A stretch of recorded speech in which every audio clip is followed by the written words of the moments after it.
Hello everyone. सो आज हम पढ़ने वाले हैं डेटा कम्युनिकेशंस एंड नेटवर्किंग और इसका हम फर्स्ट एडिशन कवर कर रहे हैं जिसके ऑथर है बहरोज फरोजन। ठीक है। So let's start our chapter. So हम चैप्टर 10 को कवर कर रखे थे लास्ट वीडियो में। अब हम चैप्टर 11 पढ़ेंगे। ठीक है। और इसका जो नाम है वो है डेटा लिंक कंट्रोल, जो कि डेटा लिंक लेयर का पार्ट है।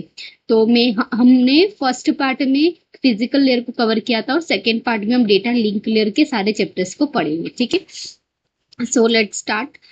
सबसे पहली बार डीएलसी सर्विसेज की बात करते हैं तो जो डेटा लिंक कंट्रोल होता है deals with procedure for communication between two adjacent node या नोड टू नोड कम्युनिकेशन।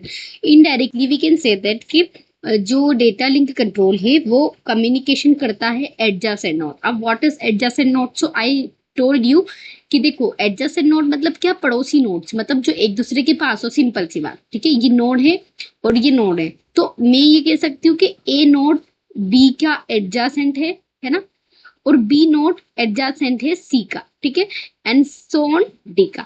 तो ऐसे करके हम बोल सकते हैं कि ये इसका एडजासेंट है। बट अगर ए और सी को बात करते हैं तो ए और सी कहीं भी लिंक नहीं है, so that is not a adjacent node. ठीक है, तो नोड टू नोड कम्युनिकेशन हम इसमें करते हैं। No matter whether the link is dedicated और ब्रॉडकास्ट। कोई फर्क नहीं पड़ता उससे कि जो लिंक है वो डेडिकेटेड हो या ब्रॉडकास्ट। ठीक है, डेडिकेटेड लिंक मतलब किसी एक से जुड़ी हुई या मल्टीपल से जुड़ी हुई। ठीक है, आगे समझते हैं। Data link control functions including framing, flow control, error control.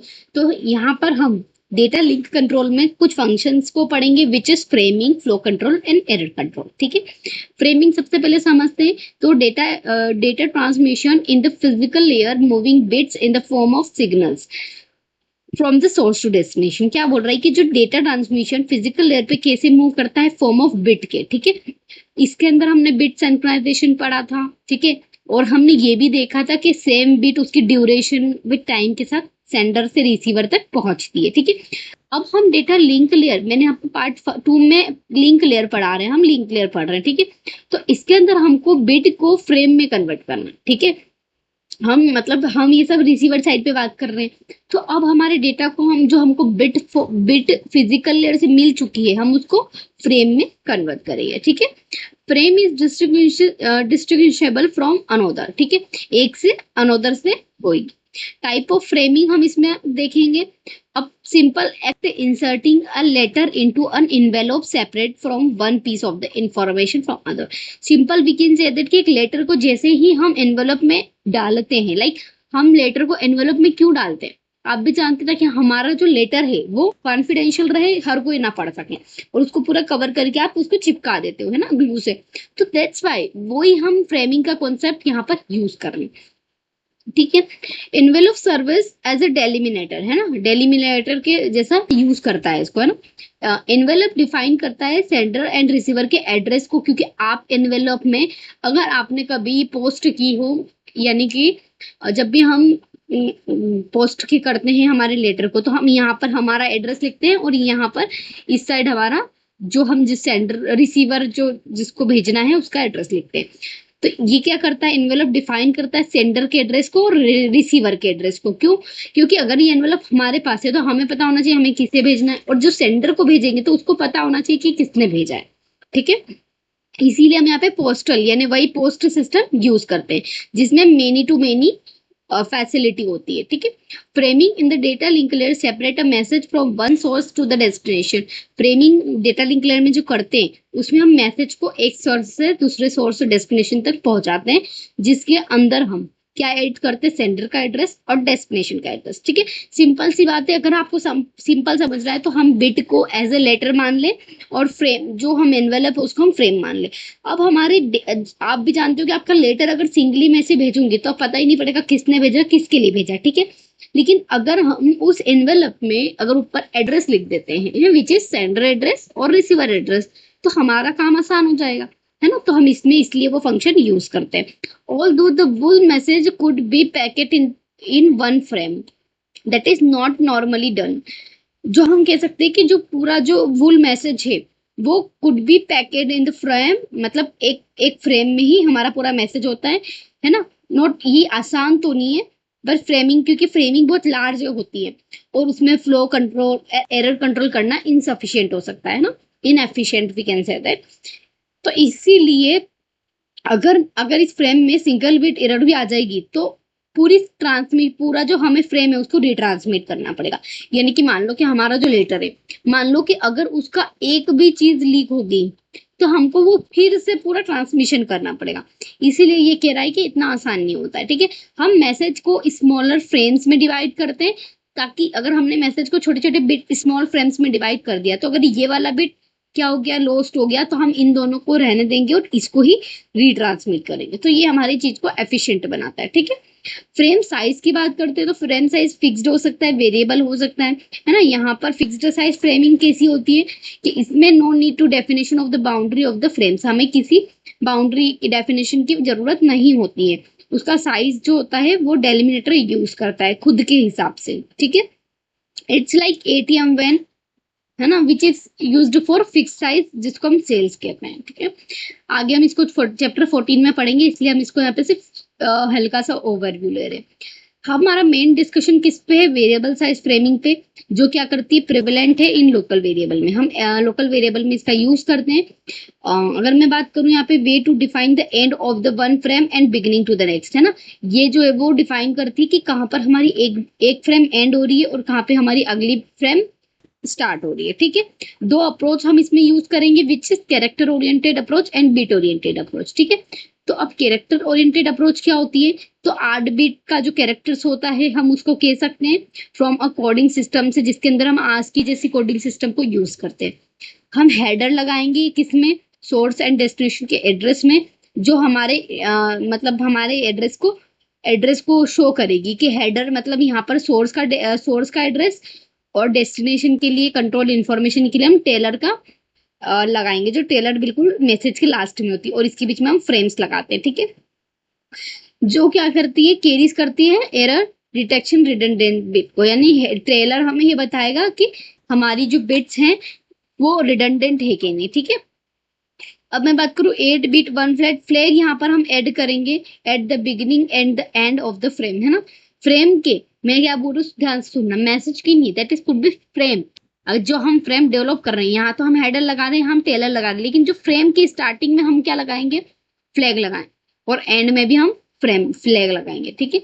देखो आपको समझाती हूँ। अब frame in a character oriented protocol, जैसे कि हमने फ्लैग लगाया, ठीक है, फिर हमने लगाया हेडर, ठीक है, और हेडर, और फिर यहाँ पर हम data from the upper size और वेरिएबल साइज के कैरेक्टर्स। कैरेक्टर ओरिएंटेड फ्रेमिंग जो होती है वो पॉपुलर है ओनली टेक्स्ट वॉज एक्सचेंज, है ना। आप जानते हैं क्योंकि कैरेक्टर की हम जहाँ बात करते हैं वहां हम टेक्स्ट की बात कर रहे हैं, ठीक है। और क्या बोल रहे हैं कि जो फ्लैग है वो सिलेक्ट करता है एनी कैरेक्टर को which is not used in a text communication, ना, मतलब उसी फ्लैग उसी कैरेक्टर को चूज करेगा जो हम कम्युनिकेशन में चूज नहीं कर रहे, मतलब हम कम्युनिकेशन में उसका उपयोग नहीं कर रहे, नहीं तो कंफ्यूजन हो जाएगा ना कि कौन सी फ्लैग है, ठीक है। We send other types of information, जैसे कि ग्राफिक्स हो गया, ऑडियो हो गया, वीडियो हो गया, and any other flag could be also a part of the information, ठीक है। अब इसके अंदर हम इस प्रॉब्लम को फिक्स करने के लिए, हमको पता ही नहीं है ना कि कौन सा फ्लैग है, क्या है, तो इसीलिए हम बाइट सफरिंग स्ट्रेटेजी का यूज करते हैं, जिसके अंदर हम कैरेक्टर ओरिएंटेड फ्रेमिंग के अंदर करते हैं, मतलब, है ना। अब बाइट सफरिंग प्रॉब्लम क्या होती है, तो एक स्पेशल बाइट ऐड कर देते हैं हम डेटा सेक्शन में फ्रेम के, ताकि हमको पता रहे कि कहाँ पर फ्लैग यूज हुई है ना। हम इससे बचने के लिए बाइट स्टफिंग का यूज करते हैं, क्योंकि बाइट स्टफिंग मतलब क्या, आप उसमें कुछ और स्टफ कर रहे हो, उसमें और कुछ फील कर रहे हो, ठीक है। एक्स्ट्रा बाइट आप उसके अंदर डाल रहे हो, ठीक है। और इसी बाइट को हम एस्केप कैरेक्टर बोलते हैं, जिसको हम ESC से डिफाइन करते हैं, जो प्री डिफाइंड बिट पैटर्न होता है, सिंपल। और जब भी हम रिसीवर पे जाते हैं तो ये वाला डेटा रिमूव कर देते हैं हम, सिंपल नॉर्मल चीज, ठीक है। अब देखो समझते, डायग्राम से ज्यादा अच्छे से समझ में आएगा। फ्लैग लगाया हमने, हेडर लगाया, फिर हम यहाँ पे फ्लैग के साथ ESC, और फिर फ्लैग के साथ ESC, टेलर, और फिर फ्लैग, समझ में आ गया। ये सीक्वेंस पूछे जाते हैं कि कब फ्लैग लगेगा कब, तो आपको इसको ध्यान रखना है। Byte stuffing is the process of adding 1 bit extra whenever there is a flag or escaped character in the text, यानी कैरेक्टर में ही हम लगाएंगे, ध्यान रखना। आगे समझते bit oriented framing second approach है। इसके अंदर हम क्या करते हैं, frame is a sequence of bit to be interpreted by upper layer as a text, graphic, audio, video and so on. क्या बोल रहा है कि जो बिट फ्रेमिंग है उसके अंदर हम जो सीक्वेंस ऑफ बिट्स है उनको इंटरप्रेट करते हैं अपर लेयर के द्वारा। ठीक है, इसमें हम addition to header and possible trailer delimiter one frame को सेपरेट कर देता है अनदर फ्रेम से, और इसके अंदर हम 8 बिट का फ्लैग यूज करते हैं विच इज 0 1 1 1 1 0। ठीक है, जो कि बिगिनिंग में भी शो होगा और एंड में भी शो होगा। जैसे कि लुक एट दिस है ना, फ्लैग हमने लगा दिया और ये हमने बना दिया बिट ओरिएंटेड, और यहाँ पे हेडर है और यहाँ पे ये हेडर टेलर है और ये हमारा डेटा है। ठीक है, the flag can create the same type of problem, flag भी हमारे साथ सेम टाइप की प्रॉब्लम क्रिएट कर सकती है। तो जैसे हम कैरेक्टर ओरिएंटेड में flag appear the data need somehow information receiver not at the end, हमको पता ही नहीं चलेगा ना कि कहाँ पर हमारा जो एंड हुआ था, तो हम वहाँ पे स्टफिंग वन का यूज करते थे। ठीक है, तो यहाँ पर वहां पर हम बाइट स्टफिंग यूज करते थे, यहाँ हम बिट स्टफिंग यूज करेंगे। ठीक है, जिसके अंदर हम 0 and 5 consecutive ones bits are encoded. क्या बोल रहा है कि 0 और फिर 5 कॉन्जिक्यूटिव यानी कि लगातार 5 1 और फिर लास्ट में 0। ठीक है, तो हम ये इसका यूज करेंगे, हमको ये फिक्स है ना, ये पता होना चाहिए। बिट स्टफिंग का फॉर्मूला क्या आ जाएगा, 0 1 5 बार 0 और फिर 0। ठीक है, 5 बार 1 और फिर 0। ठीक है, bit stuffing is the process, वो बाइट स्टफिंग थी, ये बिट स्टफिंग है, is adding one extra 0 whenever 5 consecutive ones follow 0। follow 0 मतलब इसको फॉलो कर रहा है 0। ठीक है, इन the data receiver does not mistake the pattern. ठीक है, इसलिए रिसीवर उसको पैटर्न को मिस्टेक नहीं करेगा। ठीक है, तो यही सेम चीजें हमने यहाँ पे जैसे कि बिट स्टफिंग एंड अनस्टफिंग में देखो क्या है कि हेडर है, टेलर है, फ्लैग सेंट है जैसे कि, और यहाँ पे हमारा जो डेटा है, तो हमने क्या करा है यहाँ पर एक बिट स्टफिंग, जैसे कि ये देखो है ना, और ये देखो। ठीक है, तो ये सारी चीजें हम इसके अंदर करेंगे ना। आगे समझते हैं flow control and error control को। तो देखो, one of the responsibilities of data link layer, sub layer क्या होती है डेटा लिंक कंट्रोल की, फ्लो कंट्रोल और एरर कंट्रोल। हमने ऊपर पढ़ा था, पहले फ्रेमिंग के बारे में बताया था और दूसरा एरर और flow control. It is a wide topic है ना, हम ये समझ सकते हैं कि बहुत बड़ा टॉपिक है अपने आप में। फ्लो कंट्रोल जो है वो कैसे करते हैं तो देखते हैं। In the communication data link layer, we are dealing with 4 entities, that is network data link layer at the sending node, है ना, और network data link layer at the receiver node. ठीक है, तो हम कैसे देखेंगे, फ्लो कंट्रोल कर रहे हैं हम डेटा लिंक लेयर पे, तो हम यहाँ पर प्रोड्यूसर है जो डेटा लिंक लेयर पे बैठा है और रिसीवर जो डेटा लिंक लेयर पे बैठा है। ठीक है, अब फ्रेम को हम पुश कर रहे हैं इस साइड पे क्योंकि हम रिसीवर साइड पे भेजना चाहते हैं, तो हम फ्लो कंट्रोल करेंगे इस टाइप से। ठीक है, flow control in this case can be feedback from the receiving node to the sending node, stop and slow down pushing frame। क्योंकि यहाँ से ये इधर क्यों जा रहा है, ये एरो इधर क्यों बना है, क्योंकि फीडबैक का काम कर रहा है। ठीक है, किसका काम कर रहा है, फीडबैक का काम कर रहा है। बफर्स क्या होते हैं, flow control can be implemented several ways. हम फ्लो कंट्रोल को बहुत सारे से इम्प्लीमेंट कर सकते हैं, लाइक वन सेंडिंग डेटा, एक जब हम डेटा सेंड करते हैं और दूसरे जब हम डेटा रिसीव करते हैं। एरर कंट्रोल की बात करते हैं, underlying technology in the physical layer is not fully reliable to error control. हमने एरर कंट्रोल को फिजिकल लेयर में भी पढ़ा था, लेकिन एज ए मतलब क्या कह सकते हैं, उसको जानते हुए कि वो फुल्ली रिलायबल नहीं है, तो हम उसको क्या करेंगे, प्रिवेंट करेंगे रिसीवर मोड पे, जहां पर हम देखेंगे कि कोई करप्ट पैकेट नहीं आ जाए नेटवर्क लेयर पे। ठीक है, तो उसमें हमने सीआरसी में फ्रेम हेडर ऐड किया था और अपन ने वहां पे सीआरसी को पढ़ा था, जिसके अंदर हमने चेक सीआरसी ऐड करते हैं और फिर उसको रिसीवर साइड पे चेक करते हैं। फर्स्ट मेथड क्या हो जाएगी, जब फ्रेम करप्ट होगी तो वो साइलेंटली डिस्कार्ड कर देंगे, और अगर वो करप्ट नहीं होगी तो packet is delivered to the network layer. ठीक है, जिसके अंदर हम लेन और इथरनेट का यूज करेंगे। सेकेंड मेथड अगर मैं बात करूँ, फ्रेम करप्ट है तो वो साइलेंटली डिस्कार्ड हो जाएगी, और अगर वो करप्ट नहीं है तो एक्नॉलेजमेंट देंगे, यानी कि हाँ पहुंच गई है फ्रेम, ये बताएंगे, जिसके अंदर हम फ्लो कंट्रोल और एरर कंट्रोल को मैनेज करेंगे। Combination of the flow control and error control is also called redundancy, हमने जाना था। Flow control and error control को हम कंबाइन करेंगे। सेम सिचुएशन में acknowledgement is sent for the flow control and use error control to tell the sender packet arrive incorrect।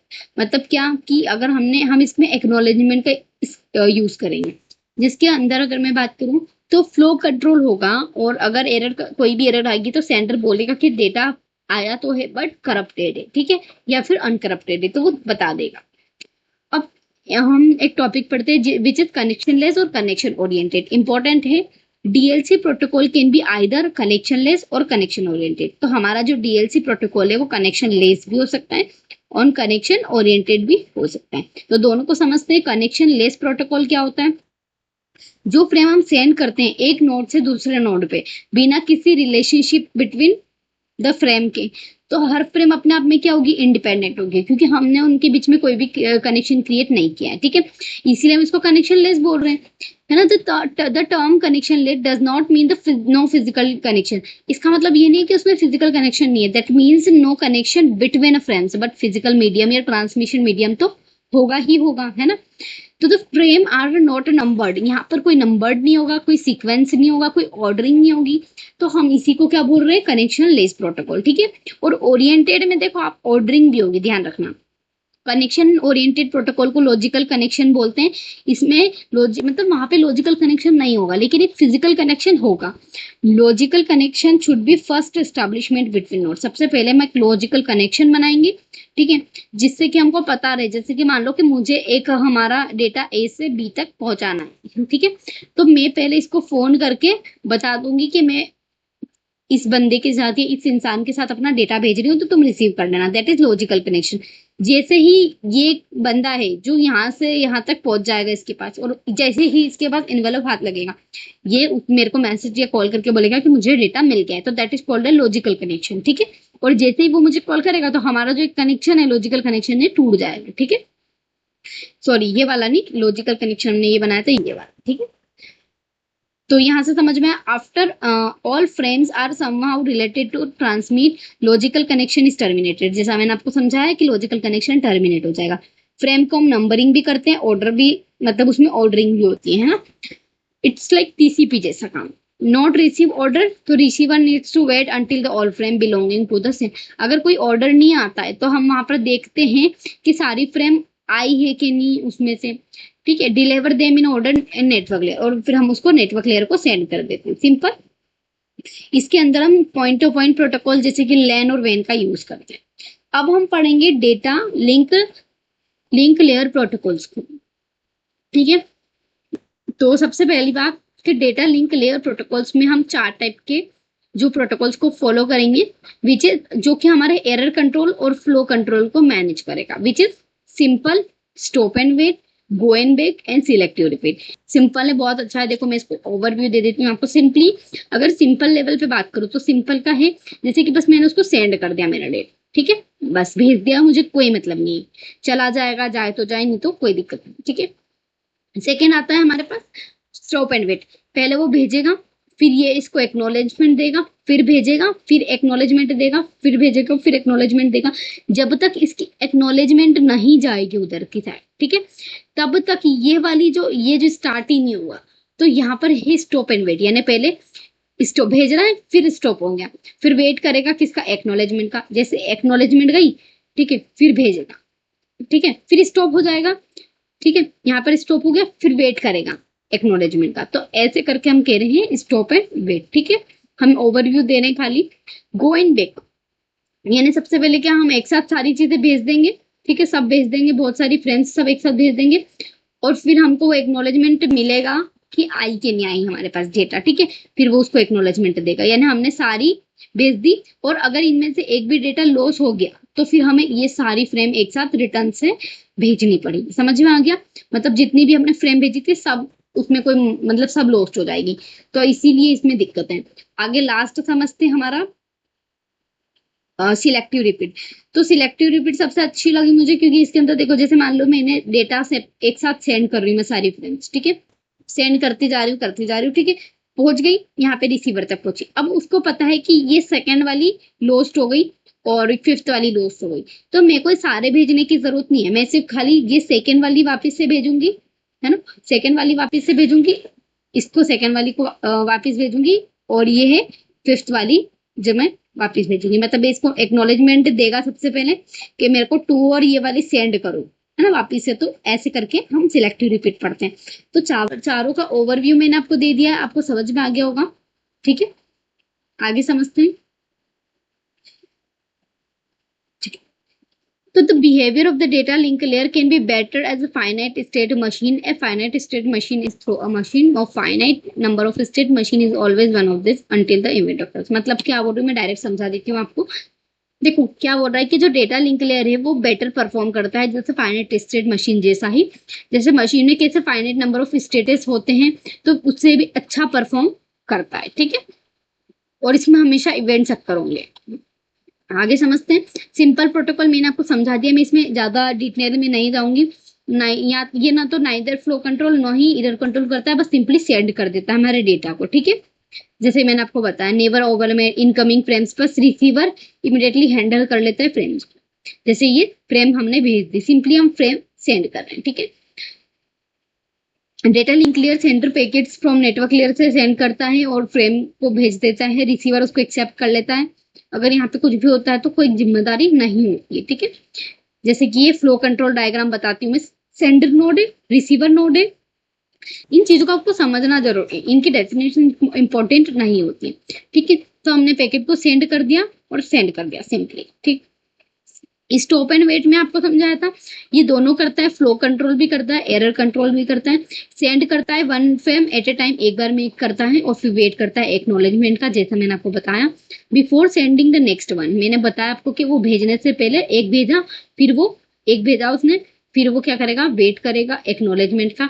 जैसे उसको acknowledgement मिलेगी वो अनोदर वाला सेंड करेगा। ठीक है, जब भी फ्रेम अराइव हो जाती है रिसीवर साइड पे तो वो चेक करता है सीआरसी के थ्रू, सीआरसी में इनकरेक्ट आता है तो फ्रेम करप्ट हो गई। ठीक है, और साइलेंटली डिस्कार्ड कर देता है।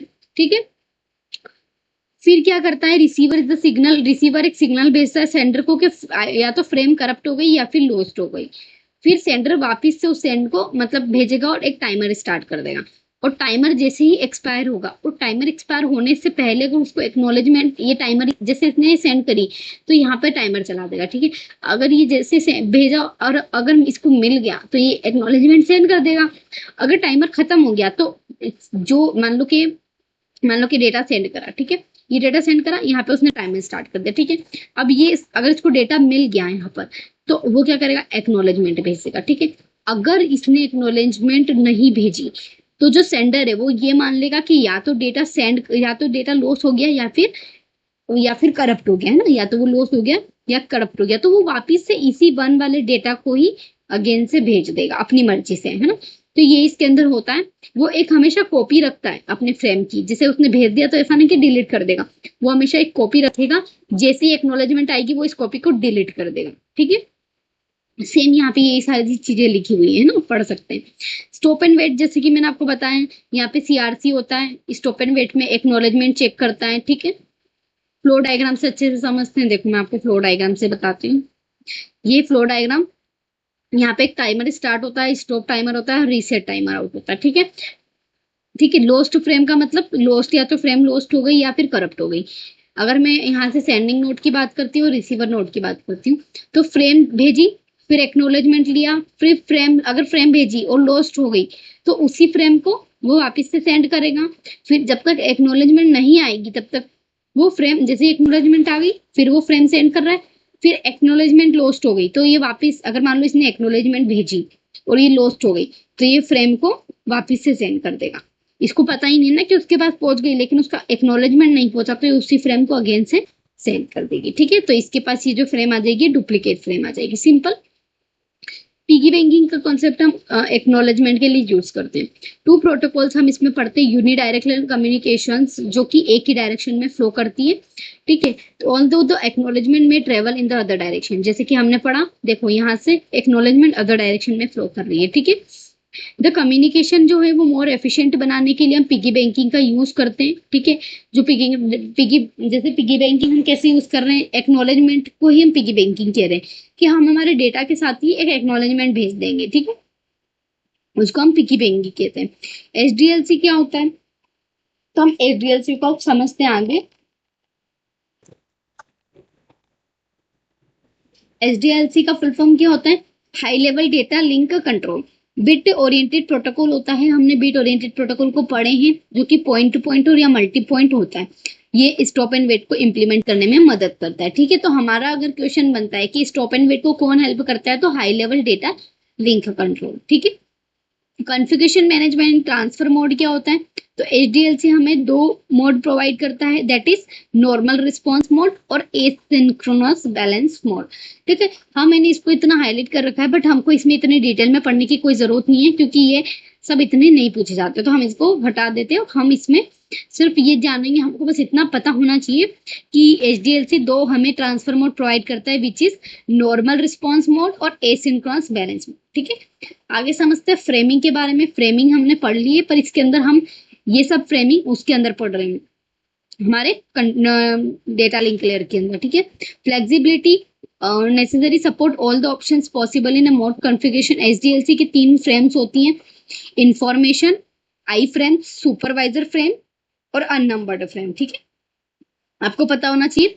इंफॉर्मेशन फ्रेम जनरली क्या करेगी, डेटा लिंक लेयर का इंफॉर्मेशन रखेगी, डेटा है ना उसको कंट्रोल करेगी, सिंपल। ठीक है, डेटा को कंट्रोल रखेगी और कंट्रोल करेगी उसके इंफॉर्मेशन को। एस यानी कि सुपरवाइजरी, मतलब क्या कि ट्रांसपोर्ट कंट्रोल इंफॉर्मेशन करती है। ठीक है, और यू फ्रेम मतलब क्या कि वो रिजर्व रहती है फॉर सिस्टम मैनेजमेंट के लिए, या फिर उसके मैनेज को वो करेगी, मैनेजिंग करेगी। ठीक है, इटसेल्फ। एचडीएलसी में अपने आप में 6 फील्ड्स होती है, इन फील्ड्स को आपको बस एचडीएलसी फ्रेम्स को याद होना चाहिए, which is flag, address, control, user information, FCS and flag.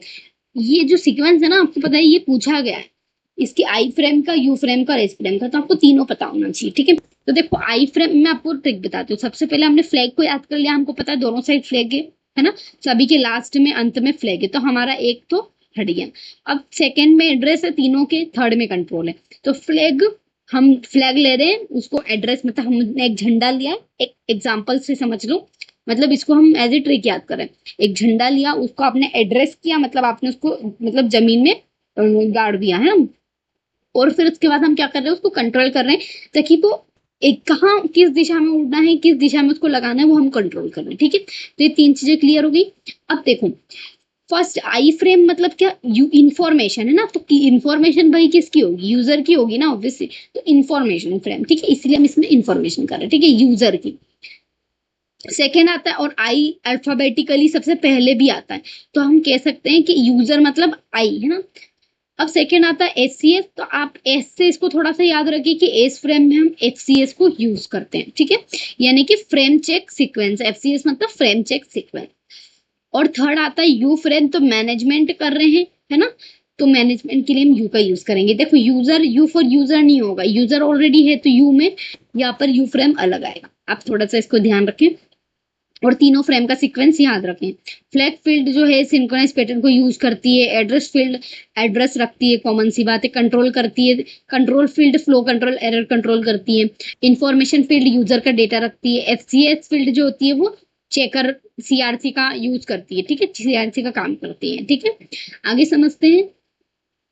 हमारा अगला जो टॉपिक है वो है पॉइंट टू पॉइंट प्रोटोकॉल यानी पीपीपी, जिसके अंदर हम इसका यूज करते हैं। आज का जो मिलियंस ऑफ इंटरनेट वो हम पीपीपी में ही यूज करते हैं, यानी कि पॉइंट टू पॉइंट प्रोटोकॉल। ठीक है, ट्रेडिशनली हम टेलीफोन का यूज करते थे, तो वहां पर हमको एक फिजिकल कनेक्शन करना पड़ता था है ना, वन डायरेक्शन के लिए, तो हम उस टाइम हमको वो दिक्कत आती थी। पर आज हम सेल्यूलर फोन का यूज करते हैं, तो वहां हम पॉइंट टू पॉइंट प्रोटोकॉल का यूज करते हैं। ठीक है, सर्विसेज क्या हो जाएंगी, इसकी बहुत सारी सर्विसेज हैं, और इसने सबसे अच्छी बात क्या करी है कि ट्रेडिशनल को इग्नोर करना सिखा दिया और उसको सिंपल बना दिया है। ठीक है, पीपीपी डिफाइन करता है फॉर्मेट फ्रेम एक्सचेंज डिवाइसेस, मतलब अगर आप बात करो तो फ्रेम को एक्सचेंज करने के लिए बताता है। इसमें ऑथेंटिकेशन होता है। नॉर्मली मैं आपको बता रही हूँ, इसके कुछ वर्जन है जिसको मल्टीलिंक पीपीपी भी बोला जाता है। ठीक है, और क्या बोल सकते हैं, ये नेटवर्क एड्रेस कॉन्फ़िगरेशन को बताता है, जिसके अंदर हम बात करते हैं नेटवर्क एड्रेस की, जो हमको इंटरनेट को कनेक्ट करने में हेल्प करता है। सिंपल सी बात है, बस आपको इतना ध्यान रखना है कि PPP is important for internet. ठीक है, और यहाँ पर ऑथेंटिकेशन जो है वो मतलब ऑप्शनल भी हो सकता है। ठीक है, क्योंकि ब्रॉडकास्ट लेवल पे हम इसको कनेक्ट कर रहे हैं।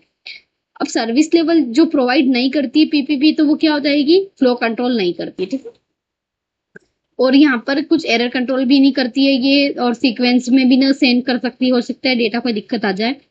इसके अंदर अगर हम फ्रेमिंग की बात करते हैं तो कैरेक्टर ओरिएंटेड यूज करती है पीपीपी। इसके अंदर हम flag, address, control, protocol, payload है ना, और एफसीएफएस का यूज करते हैं, which is sequence of this है ना। ये सीक्वेंस आपको याद रखना है कि अगर हम पीपीपी का फॉर्मेट, फ्रेम फॉर्मेट याद कर रहे हैं तो इसको आपको पता होना चाहिए कि फ्लैग है, एड्रेस है और कंट्रोल तो सब में। फिर देखो पीपी, आप 2 बार पीपीपी तो यूज कर रहे हो, एक बार हमारा इसके लिए इन सबको कंबाइन करके पीपीपी आ जाएगा, इन सबको कंबाइन करके पी आ जाएगा, तो एक पी कैंसल आउट हो गया, और दूसरा पी के लिए हम प्रोटोकॉल यूज करेंगे, तीसरे पी के लिए हम पेलोड यूज करेंगे। और एफसीएफएस और फ्लैग तो हम दोनों में भी यूज कर रहे थे ऊपर, ठीक है। ट्रांजेक्शन फेज की बात करते हैं तो देखो ट्रांजेक्शन फेज का हम डायग्राम समझते हैं डायरेक्ट। सबसे पहले हम एक क्या करेंगे कि स्टैब्लिशमेंट, एक कनेक्शन ऑथेंटिकेशन करेंगे, उसके बाद नेटवर्क से उसको कनेक्ट करेंगे, ठीक है। यहाँ पे एक नेटवर्क, हमने लॉजिकली नेटवर्क स्टैब्लिशमेंट कर दिया, फिर यहाँ पे डेटा ट्रांसफर करेंगे, और अगर सारा डेटा ट्रांसफर हो जाएगा तो वो टर्मिनेट हो जाएगा, सिंपल, ठीक है। अब दूसरी कंडीशन, ऑथेंटिकेशन करने में अगर ऑथेंटिकेशन फेल्ड हो गया तो वो डायरेक्टली टर्मिनेट हो जाएगा, वो कोई डेटा ट्रांसफर करने की अनुमति नहीं देगा, है ना। आगे देखते हैं। फिर हमने जब अगर ट्रांसफर कर दिया, टर्मिनेट हो गया, तो वो करियर ड्रॉप करेगा, स्टार्ट करेगा फिर से, और वापिस से आपके करियर डिटेक्ट करेगा और वापिस से अगेन स्टैब्लिशमेंट करेगा। तो ये प्रोसेस फेस चलते जाएंगे। अगला मल्टीप्लेक्सिंग टॉपिक समझते हैं, जो हम पीपीपी के अंदर यूज करते हैं। हम मल्टीप्लेक्सिंग के बारे में सब जानते हैं, हमने लास्ट वीडियो में अच्छे से पढ़ा था। तो हम बस इसके अंदर ये जानेंगे कि हम कौन कौन से प्रोटोकॉल, इसमें पीपीपी के पावरफुल प्रोटोकॉल पढ़ लेते हैं। Link control protocol, authentication protocol और नेटवर्क कंट्रोल प्रोटोकॉल, ठीक है। अब लिंक कंट्रोल प्रोटोकॉल को पढ़ लेते हैं। ये रिस्पॉन्सिबल होता है एस्टैब्लिशमेंट के लिए, मेंटेनिंग के लिए, कॉन्फ़िगरेशन के लिए, टर्मिनेटिंग लिंक्स के लिए, है ना, ये सब के लिए काम करता है, ठीक है। आगे देखते हैं। एक है पीएपी, पासवर्ड ऑथेंटिकेशन प्रोटोकॉल। इसका यूज हम ऑथेंटिकेशन करने के लिए यूज करते हैं, इसका फुल फॉर्म आपको पता होना चाहिए, ठीक है। ये 2 स्टेप प्रोटोकॉल है, ये टू स्टेप प्रोसेस करती है। पहले ऑथेंटिकेशन करेगी और फिर वैलिडिटी आइडेंटिफिकेशन पासवर्ड के साथ उसको आइडेंटिफाई करेगी, ठीक है। चाप यानी कि चैलेंज, हैंडशेक, ऑथेंटिकेशन प्रोटोकॉल, देखो ये सब है ना न्यू प्रोटोकॉल्स है, और ये प्रोटोकॉल्स मतलब न्यू भी नहीं है, ओल्ड है, लेकिन इनके बारे में हम पढ़ते नहीं है, हमें बुक्स में नहीं पढ़ाया जाता है। तो ये डेफिनेटली स्टैंडर्ड बुक के पार्ट है, तो डेफिनेटली ये पूछा जा सकता है ना, इसीलिए हम इसको यूज करेंगे, है ना। अब आगे समझते हैं। Challenge, handshake, authentication protocol is a 3-वे शेकिंग। ये 3-वे होता है, कितना होता है, 3-वे होता है, ठीक।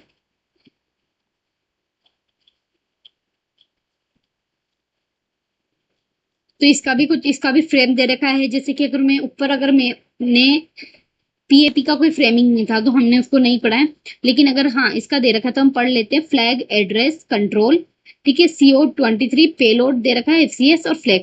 अगर जब पूछते हैं ना तो फिर ये नहीं पूछेंगे, वो डायरेक्ट ये पूछेंगे, ठीक है। और ये सभी का सेम है, सबको ये थोड़ा पता होना चाहिए, ठीक है।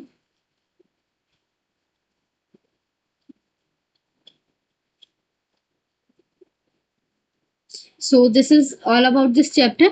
और मैं आपको जितना इम्पोर्टेंट हो सका उन सबको बताया है। मैं आपको गारंटी देती हूँ कि ये लेक्चर आपके लिए बहुत इंपॉर्टेंट है ना। तो इसीलिए आप इसको पढ़ें, आप बस इसको 2 बार भी देख लेंगे ना तो आपका कवर हो जाएगा, ठीक है। और बाकी आपको कोई भी डाउट है तो आप कमेंट्स में पूछ सकते हैं, और ठीक, नेक्स्ट वीडियो के लिए हम नेक्स्ट चैप्टर कवर करेंगे जिसके अंदर। Thank you.